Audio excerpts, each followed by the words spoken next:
পর থেকে তো আসতে পারেন না, না এর আগের থেকে আসতে পারে না। মধ্যখানের পর হসপিটাল আসুন খাইছেন হসপিটাল হওয়ার পরে ওরা আর এটা করছে হসপিটাল শ্বাসকষ্ট পাচ্ছে এরপর থেকে ওই বিছনার যে ভয় করছে এইভাবে অপারেশন করেছে করানোর পরে এই অবস্থায় ঘুম কেমন হয়,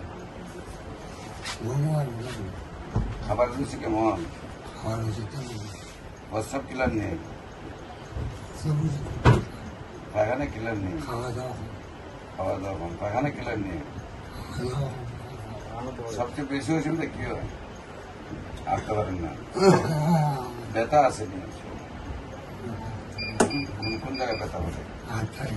না আসলে টিফাইন আপনার শরীর ব্যথা হয় আমরা ঠিক